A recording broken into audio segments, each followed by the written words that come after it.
And then he looked at me, he said, yeah, it's good to have a plan, but you have to see what you're getting. You can't set a practice and expectation and letting your musicians know you are going to let go when things are not good. They are going to get it. They are going to get it on you. They are going to be okay with not being good enough or not being great at all because you are allowing it.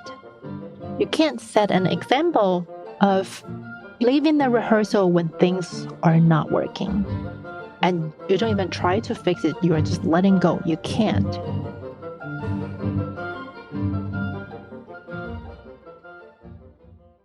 Hello. Welcome back to the second week of the Conductor's podcast summer mini series. In the month of July, I will be sharing some tips about different aspects of the business of being a conductor with you every week instead of our usual interview conversations. As I thought, summer is usually a time when I myself learn more about conducting, study more, go to workshops, master classes, or just, to stay quiet and focused for myself. During the season, it's usually really busy with studies, with work, and all that. Sometimes I get so absorbed into all the basic works and forget to look about the big pictures. So I hope and invite you to join me with this journey to refresh and sharpen some of the skills because, I'm always learning as well. And as I prepare those episodes and try to organize my thoughts, think back to my experience and define what I want to share with you, I'm always learning as well. And thank you so much for being with me, sharing my journey. So the topic this week I wanted to talk about is to prep for rehearsals. This, again, is something that I learned quite some during my studies, but really learned the essence about it when I started working. Because as we all know, a lot of the things that we only get better after we make mistakes. Sometimes, fatal mistakes. But that's part of the business. That's part of being human beings. And as a conductor, it's a little more difficult compared to being an instrumentalist or a vocalist because we only really get experience when we are actually working with people. And when we are working with musicians, I hate to say that we use them for practice, but yeah, we are always practicing when we are on the spot because we can be as prepared as much as we can. But a lot of things really only happen in a moment as compared to, your violinist or your flutist will have the chance to practice their parts in practice rooms and at homes, play for recitals until they really have to perform, right? But even when we are rehearsing, we are performing to a sense. So I wanted to give you a little background about how I learned the craft of rehearsal. I've been conducting in high school. I was the student conductor for my high school string orchestra and choir. So when I started really learning about conducting during my master's degree, I already had experience rehearsing people. And also I grew up playing in orchestras. I started playing orchestras since second grade. Yeah. And I sang in choirs. I used to play piano for my mom's kids choir since I was 10. So I grew up going to ensemble rehearsals. But it's not so easy to talk about rehearsals because there are so many little things, right? It's about the moment, how you speak to your musicians. It's also about how you foresee some of the problems. It's about problem solving and it's about planning and strategize your time and your knowledge about the score. So for today's episode, I'm going to try my best to organize this topic into a few sections. So the first part is I'm going to talk about how I plan rehearsals before getting to the spot. So I'll be talking about how I plan each single rehearsal and how I plan rehearsals throughout a concert cycle. Then I will also talk about what we do when we are on the spot in rehearsal. How do we decide what to rehearse? how do we go after some of the things that doesn't go well between rehearsals or within one rehearsal. So the second part of today's conversation will be focusing on the spot. So when you are already in rehearsal, you have planned everything. But when you are on the spot, when things don't go as planned, what do we do? Or when you're on a podium, you don't know what to say, what are the things that you can do? And the third part will be really briefly is how to improve my rehearsal techniques, because we want to be always improving, right? So no matter if you are just starting or if you're experienced or if you're a great musician in other field just starting to conduct, sometimes we don't really know how to rehearse well or how we can continue to improve ourselves. So the last part, I'll be talking about some of my experiences and how I improve my rehearsal techniques. All right. So here is how things is organized today. And I'll be starting. The first part is how to plan rehearsals. And before I start telling you how I do it, I wanted to share a story with you. So toward the end of my doctoral study, I went to Eastman for my DMA and I started to interview for jobs. And one of the mentors at Eastman told me, that I should be prepared for some of the, standard questions that people ask during interviews, which include, your recruitment strategy, tell us a little bit about yourself and what you want to do differently, your repertoire choices, and rehearsal strategy. So I thought I knew how to answer the other questions except for the one rehearsal strategy, because I felt really odd. I don't know how to talk about rehearsal strategy to people. I just come in and rehearse. So I asked my teacher, Neil Barome, how do I answer this question when people ask me about my rehearsal strategy? And he looked at me confused. I still remember his look. He looked at me like really odd and say, rehearsal strategy? You go into rehearsal, you hear problems and you solve them, you fix them. That's it. That's rehearsal. You go in, find problems, and fix them. And I was laughing really hard and also crying inside, because I think we all know as conductors, we go into rehearsals and hear problems and solve them, fix them. But that's not how you answer an interview, right? By the way, we'll be talking about how to answer interviews, how to conduct good interviews later this year, when I think probably in September, when people start to interview for jobs for the next season. But yeah, it sounds straightforward. We go in, we hear problems, we fix them. But how do we go in and where do we start? I think that's an art. Where do you start with each rehearsal? Where do you go? And when you hear problems, how do you fix them? Right? So anyways, that's just a little story that I wanted to share with you. Now we are going to talk about how to plan rehearsals. If you haven't already, I would like to invite you to listen to episode number 19 when I talk about how to run efficient and effective rehearsals by using your voice and words well. That's a different side about rehearsal. In that episode, I was talking about technically how can you be more efficient and effective if you say things in a certain way. If you organize your thoughts in a certain way, assuming that you had everything planned, you already know what to say. But we're talking about the technical part. When you are saying things, when you're rehearsing, how to be more efficient and effective. But now we are kind of going back to before that. How do we plan for rehearsals?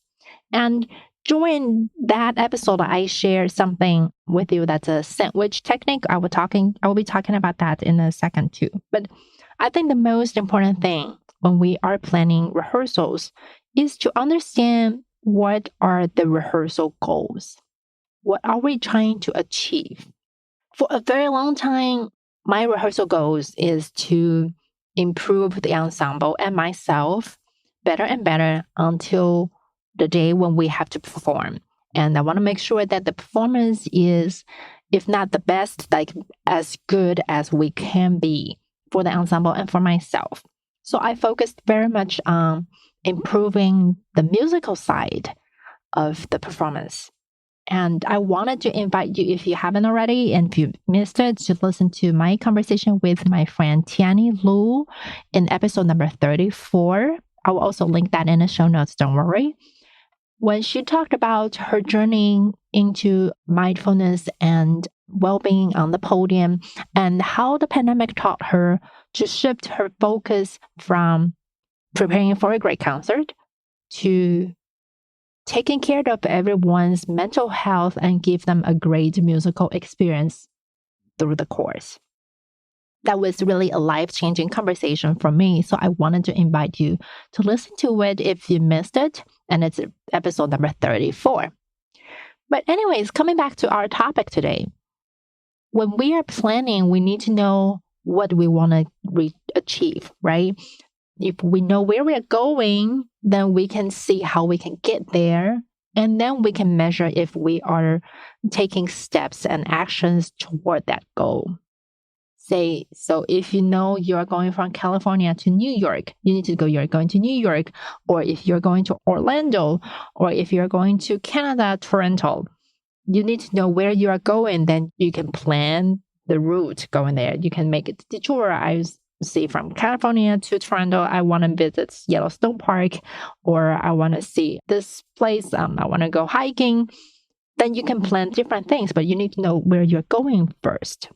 So what are our rehearsal goals? My rehearsal goals now has been, it was to prepare for a great performance for many, many years, maybe 10 or more years. And then because of the inspiration of Tianning, I started to consider that I now see my rehearsals being a journey to become a better musician at the end of the rehearsal compared to the beginning, while taking care of people's mental health, including myself. So take that psychological side into consideration. But I want this to be a great musical journey. So at the end of the rehearsal, something needs to be better than the beginning. Either that a messy passage has been cleared, or that my musicians have a better understanding about a certain thing that I was asking, even though if they can't do it yet, they understand where we are going. We have better mutual understandings. Or if the music sucks today, but we felt united, we mentally understood why we're here doing this, that's also an achievement. But to do that, we need to be very clear of what am I doing here? And then you can see how we are getting there, right? What am I doing? Why am I doing it? And then we can talk about it. So the rehearsal goals, now we were talking about philosophically to have things better, but on a very practical side, the rehearsal goals can be very straightforward to, okay, this symphony, we haven't played it once yet. We've been rehearsing little things. The goal today is to play through the entire program once. Or the second movement of this piece had been really challenging for the musicians. I want to spend the majority of the time today to really clear things up. That's the goal. That's kind of the short-term goal. The long-term goal, I mentioned sandwich techniques. So throughout the course, I want to make sure that I am switching between bigger pictures and small things. Before the end of the rehearsal cycle, like concert cycle, like how many rehearsals leading up to a performance, I want to make sure at some point, probably a little more than halfway through, I'm going to play through a third and things to make sure that my players, my musicians can put things into the bigger picture and understand what we've been doing. So usually what I do is at the beginning of the concert cycle, I will play through things, not always the entire program. So say I have 4 pieces. I might play through piece number 1 and start rehearsing it, and then play through piece number 2 a little bit. And then the next one, I play through piece number 2 and rehearse a little bit and go through piece number 3 and 4, maybe. Or I've seen conductors always play through the entire program on the first rehearsal even if it's like, like crappy or it's falling apart, but then they wanted to give everybody an idea of where we are going at the end. And then also get a better judgment on, okay, this one is really, piece number 2 is surprisingly really difficult for my players. So I need to adjust my planning and spend more time on it. So it's a little different for everyone. But usually at the beginning, I want to see what I'm getting.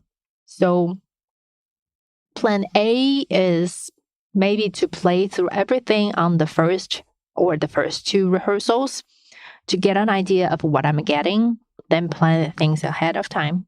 Or sometimes when I don't have so many rehearsals, I would do plan B. So I would play through a piece if it's short and then start rehearsing right away, or kind of stop and go, play through a big chunk of the music, maybe say 5 minutes, and then do really quick adjustment. Say, okay, this tempo is not right. Let's make sure you have the right impression of this piece. This transition is not right. Let's fix it, and then move on. So don't go into very details at the very beginning, and then plan ahead. At some point, usually 2-3 rehearsals before the final dress, I want to play through at least some of the pieces to see where is still problematic, where are we still falling apart, what is still challenging for my players, and then use the last 2 or 3 rehearsals to fix them until the end of the cycle. So that's kind of some of my long-term planning. So the sandwich technique is big, small, big. So I start something big and larger, playing through things a little more often, and then go into small details, and then play through it again to look at the big picture and then fix the final things.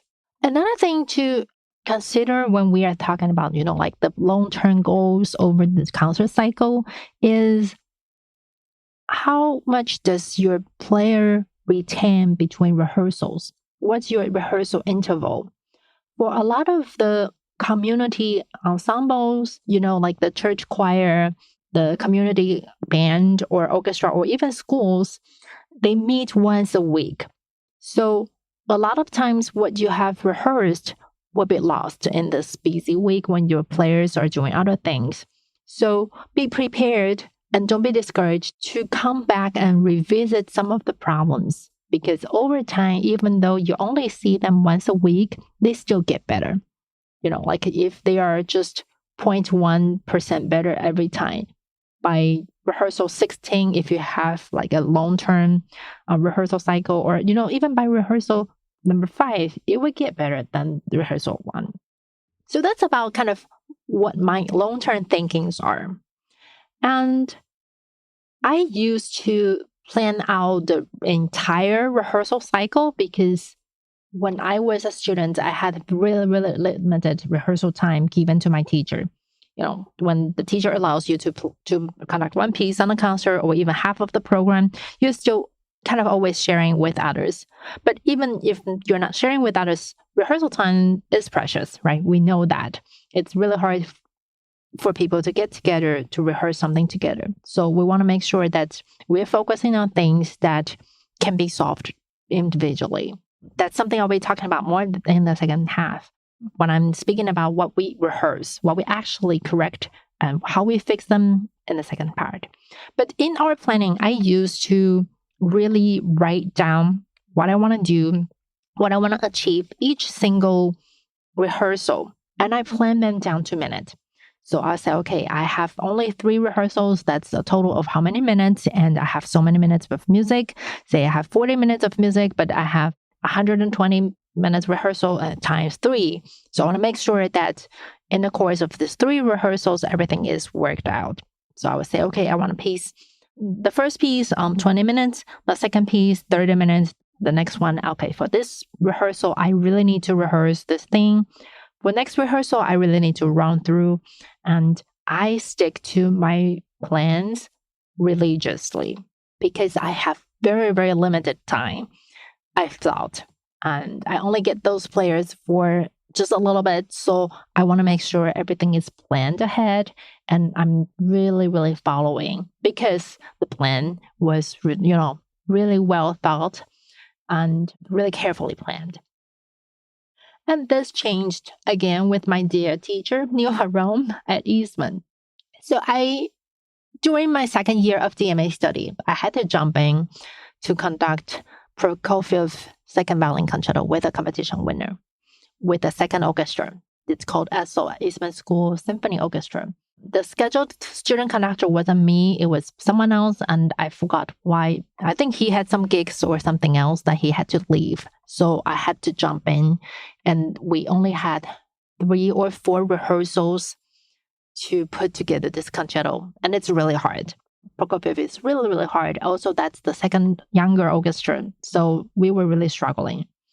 So when I was tasked this thing, I had a plan. I knew it would be challenging, but I knew, okay, so the first rehearsal, I'm going to play through the first 2 movements because the movement, I know one of the movement would be really hard, but I need to play it through. And then depending on how much time I have, I will do a little rehearsal. And then the next time when I rehearse, I will play through the third movement and then go back and rehearse. So every movement had been touched. And with the third one, we are going to work really hard on details. And with the last one, we're going to play through it again. So I can put not falling apart performance together. So I had a plan and I went into rehearsal. And my rehearsal goal for that particular one was to play through the movement. And I wasn't getting there. It was too difficult for my musicians. Of course, they probably didn't look at the music ahead of time, but it was really challenging for the ensemble. So even if they're counting right because of how the music was written, it's structurally very complicated. So they get distracted or the musical line got interrupted by other sections. So it's hard for them to see where they are in the bigger plan. So, like sometimes you see your own parts, you're coming in beat 1, 4, 2, 5, 1, 4, 2, 5, but then you're really locking in with someone else's. So anyways, I come into the rehearsal with a goal that for this particular rehearsal, my goal is to play it through. So everybody get an idea of how this music is like. But I wasn't getting there. We had to stop a lot. But I was pushing it. I didn't rehearse. I didn't want to spend time rehearsing and actually teaching them how to get better. I just want to play it through. Then my teacher, Professor Barone, stopped me. He's like, it's not good. You can't let go like this. And I say, but I need to play it through because we don't have time. I told him, if we don't play it through, we are losing too much time. And then by the time of the performance, we might have never performed, played the third movement once if we are stopping to fix things. And he only looked at me and say, I was on the podium. And he only say, no, don't let go. Make it better. You can't let them leave the rehearsal with the music like this. And he was really nice. He didn't say more, but he asked me to rehearse. So I did. And he didn't lecture or teach me in front of the ensemble. I know some other teachers would do. But we talked after that rehearsal. I was trying to justify my choice with him. I say, okay, I know it was not good. It wasn't me not listening or I couldn't hear it. And he said, yeah, I know. I know you heard it, but I didn't agree with you letting go. I say, but I had a plan. We have to do it. Otherwise, we are screwed. And then he looked at me. He said, yeah, it's good to have a plan, but you have to see what you're getting. You can't set a practice and expectation and letting your musicians know you are going to let go when things are not good. They are going to get it. They are going to get it on you. They are going to be okay with not being good enough or not being great at all because you're allowing it. You can't set an example of leaving the rehearsal when things are not working. And you don't even try to fix it. You are just letting go. You can't. I didn't really understand what he meant until many, many years later because I am very stubborn and I felt what I was doing was right for me because otherwise I can seem to find another way of planning my rehearsals. And if I'm not achieving my rehearsal goals, I get really nervous and anxious because I knew I won't have enough time. And then he was like, if we don't play through a certain thing, it's okay. But whatever they played, they have to do it well.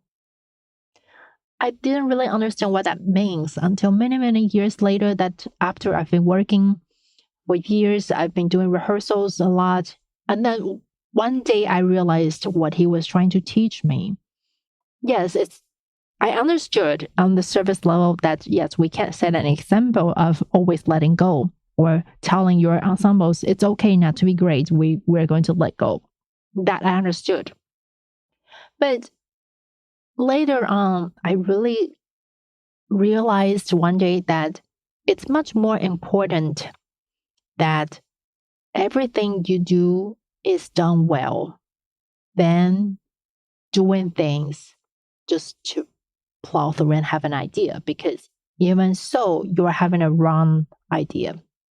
You know, if he didn't stop me that day during the rehearsal and I managed to play through the Prokofiev violin concerto, they are going to get a wrong idea about the piece because I was stopping so much. I'm not giving them the right impression of how this style was, what tempo was, because I was obviously getting a slower tempo. So that wasn't worth it.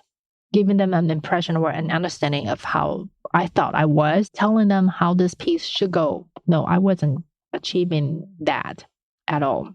So I think the most important thing I learned about planning for rehearsal is to have a plan, to have 10 plans, to have 20 plans, but always be flexible. When plan A is not working, go to your plan B or C or D, E, F. Do whatever you need, but really, really work on things to make things better. And no matter what rehearsal goals that you set for yourself, remember, don't get frustrated because, like human beings, learning is up and down, up and down. There are good rehearsals and bad rehearsals. But if you're not achieving your rehearsal goals right away, saying, okay, I come to rehearsal today thinking that I'm going to rehearse the second movement well, and then you get there and realize, oh, your principal oboist who plays huge solo in the second movement has been sick and is not in rehearsal. They go, okay, what am I going to do? No, it's okay. You can still rehearse the second movement, and when everybody learns it well, it lifts up the ensemble. That's also one thing that I learned later. All right, that's a little about how I plan rehearsal in the long term and then also in the short term. The second part that I'm going to talk to you is, so what do we rehearse? How do we fix things when we are in rehearsal? Now you have a plan. Coming in, you have 2 hours. You are going to do the first piece for 15 minutes. And then the second piece, the majority is to work on the second piece, which has been hard. You have a plan. You come to rehearsals. Then what do you do? So now we are going to talk about what we are going to do when we are actually in rehearsal. What do we rehearse?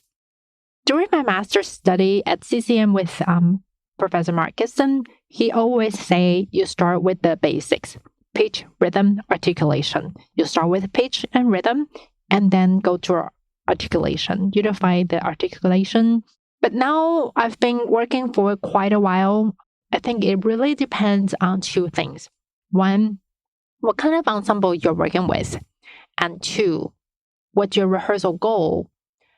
And the second thing ties to another really practical consideration, which is how much rehearsal time and how many rehearsals you have. Because a lot of times when you are working with professional ensembles, you might have less rehearsal time than the actual amount of music.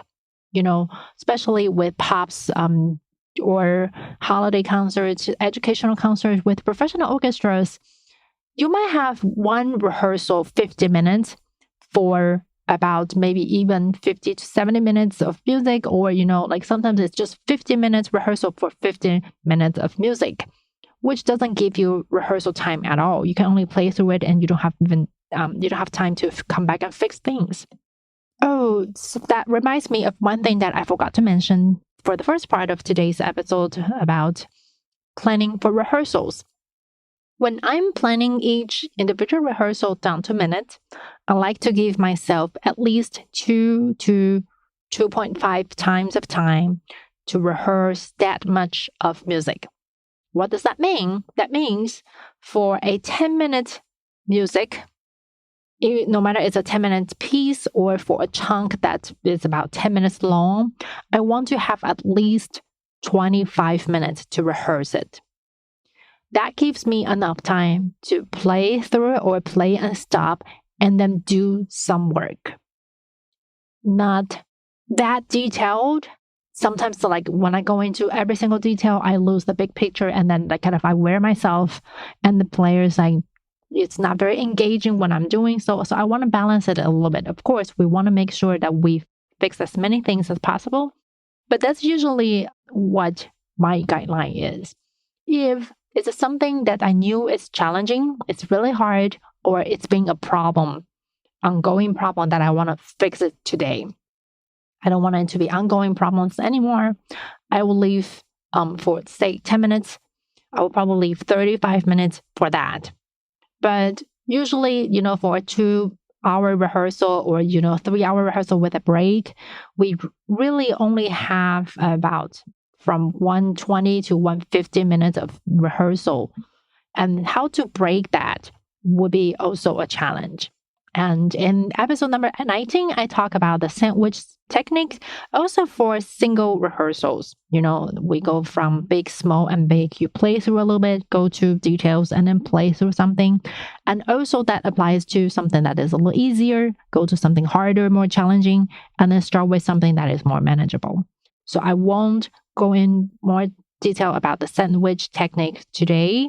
But coming back to what do we rehearse?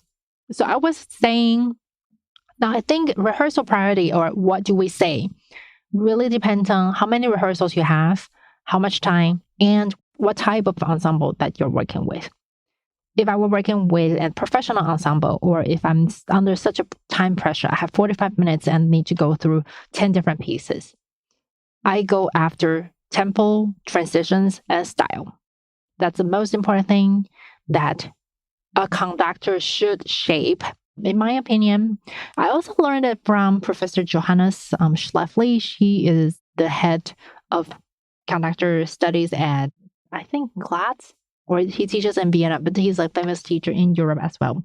I attended the workshop that he taught before pandemic, and he said something that no one had said in that way. He said, the only one thing a conductor can influence is tempo. You can talk about, style. You can talk about rehearsal. You can talk about a lot of other things. You can talk about the philosophy of, how to play Brahms or Mahler and that. But really, a lot of what we do is trying to influence the musician's choices. You rehearse the choir and then you help them to sing high notes better or feel a little more ease with leaps. But it's really up to them to decide how they're going to produce that sound, except that tempo is one thing that a conductor can decide, can show, and to influence. That's also something that is critical when you're working with professional ensembles, because supposedly they can work out, or they should work out, learning the right notes, playing the right pitches at the right time, playing the right rhythm. And what they need to know is how fast or slow you want things, and then balance how you kind of coordinate the entire ensemble. So I start when I have very limited time, or when I'm working with professional ensembles, I go after tempo, transition, style, and then balance. Balance is something that can be subtle or obvious. Like when it's so obvious, you can correct it really quickly. When it's too subtle, you can tell right away. I usually leave it and then come back if I have time. Or that's something you can also do with your gesture. Like at times during rehearsal, if you want a little more harp, just look at your harpist and invite them to play a little more. You can always shift your violins or gesture your low brass. That's no problem.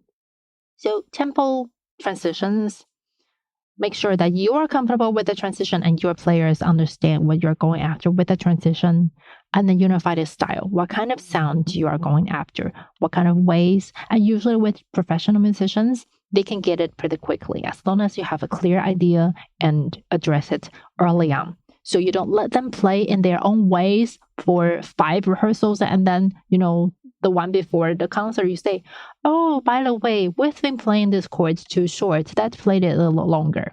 That's a little too late. They already have the muscle memory and how their opinions of those musical pieces had been formed already. So I want to establish those early on. If I were working with a community ensemble or student ensemble, I go after pitch, rhythm, articulation first, with articulation and style. For students, it's sometimes harder to understand that they should play different things differently. It sounds funny, right? Because, like when we were little, we learned, okay, when you see forte, you play louder. And that's the way you play louder. When you see a certain markings, you play a certain way. But a Mozart forte should be performed differently from a Strauss forte, right? Or a Stravinsky forte, or a Brahms forte, or a Mahler forte. Or when you don't have dynamic markings, when you are in the Renaissance, if you sing the a cappella things, you have to listen more. You have to produce a different sound. Are you going after straight tones or with more vibrato in your voice? Are you going after clean cut classical style, or are you using more bowl for your Haydn, for example? That's something I like to influence my musicians early on. So even if they can't do it yet for habitual reason, they haven't been asked to play like that, or technically they can't do it yet. They know, they have an idea of where you're going. They know what the end goal is. And also for non-professional musicians, sometimes they don't correct themselves or they don't catch themselves when they make mistakes with wrong notes or wrong rhythm. So I do that much, much early on. Usually with the amateur groups, I have more rehearsals. So I would establish the tempo thing much later, because we can always start things a little slower and then make it a little faster, a little faster, a little faster, kind of proportional wise. So this is kind of what I wanted to share with you. What do I rehearse when I'm getting there for professional orchestras, ensembles, or when I'm running out of time, I go after tempo, transition, and style, then balance. With amateur students or community ensembles, I start with the basics: pitch, rhythm, articulation, and style. And after, I would go after from, tempo. So that's kind of what I rehearse. What do I rehearse? And that should always be tied to the first part. What's your rehearsal goal? What's your single rehearsal goal for this particular rehearsal? What's your overarching rehearsal goals throughout the rehearsal cycle? Sometimes I like to start with the faster movement or the faster music of the program. I like to drill on them a little more at the beginning of the concert cycle. Then after they learn the notes, they learn those techniques, then I start putting in the more lyrical part, the slower music, to balance it out. But I like to get the most technical part early on in a rehearsal cycle. But that's kind of a little idea of how I plan and what I do in rehearsal. And the last part, how do I improve my rehearsal techniques? As I said in the very beginning of our topic today, rehearsal techniques is something that you learn only by doing it and making mistakes. So one, something that is brutally painful but very necessary is to watch your own rehearsal footage. Record every single thing. Record yourself every single time when you're on a podium and take notes. You want to make sure that the camera is set at the back of the ensemble and facing you. So you can tell, one, are you really clear with your verbal comments? Can your player really hear you? Or are they constantly asking each other, hey, where are we? What's going on? Where are we starting? Or are they just like, are they really paying attention to you? And two, very often with those recordings, I found things that I didn't hear. Or when I listened to certain things that I thought was terrible in rehearsal was not that bad. So, like because something that was a little more easy to fix, I spent 5 minutes talking about one phrase while actually 7 bars later, there is a big disaster that I missed. So I learned a lot from that too. I would start to hear a lot more other things that I didn't hear in the rehearsal because I was in the moment. And then I took notes on that. So next time when I'm rehearsing again, I will pay more attention to those spots that I missed and also to kind of always also evaluate myself and learn what I should be paying attention to in that way. And then 3, that's more like a second point other than watching your own rehearsal, but I think that they are connected. The next thing that you can do to improve your rehearsal technique is to write down how things can be addressed differently. That can be done with watching your own rehearsal footage. So, like I say something this way, but I should have said something differently. But in general, if you are new or if you want to continue improving yourself, I think we should always come up with like a billion of ways of saying different things, Say if one section is dragging because they have offbeat, bum, bum, bum, bum, bum, bum, bum, bum. It's easy if you just tell me, hey, we are behind, play a little faster. That's one way of saying it. Or I have teachers telling me you should tell them to play at the front of the beat. That confuses some young players, of course. Or just tell them to play a little bit ahead. Or you could tell them, play with my beat, to play with my baton. Or you can tell them to listen to the cellos who have the downbeat and play closer. Or you can tell them, feel that you are chasing the violins. So you are going to try to rush the violins with your offbeat. Then we are more aligned. So you say, I was just describing a situation where the section playing offbeat, bum, bum, bum, bum, kept getting behind. There are a lot of different ways to tell them. And depending on your musicians, and also depending on the music, it can be addressed differently and they will receive it differently. And you have to it's experience. You have to see how they receive it and find what's working. So we talked about 1, watch your own rehearsal footage and take notes. And then 2, write down or think of different ways of addressing the issue. And 3 is the most important thing is go to rehearsals. My friend Talia Ilan in episode number 8, when we discussed about finding good teachers for yourself, also talked about like how she had been going to rehearsals since she was little, since she was a student.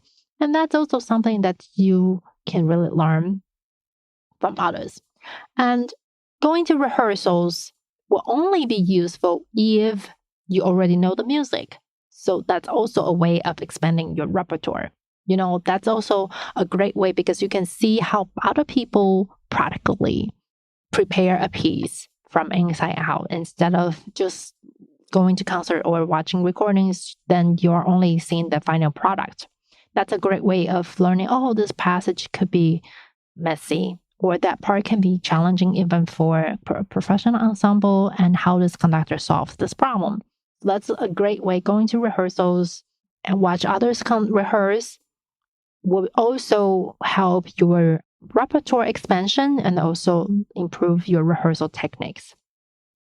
And when you're reaching out to people, my conversation with my friend Elizabeth Askren, when she talks about how to approach others, she talked about great things, how you cold email someone, how you address to others instead of just telling your need. Because, like those maestros or the admin of the organization would get thousands of email pitching for ideas. And then you want to make sure that you are really researching, doing your homework before you reach out, because there's only one chance of making your first impression, right? And that conversation was episode number 15, and I'll link it in the show notes as well. So my conversation with Talia Ilan was episode number 8, and with Elizabeth Askren when she talks about networking skills is in episode number 15. So coming back to wrap up, a good rehearsal technique will come from good score study.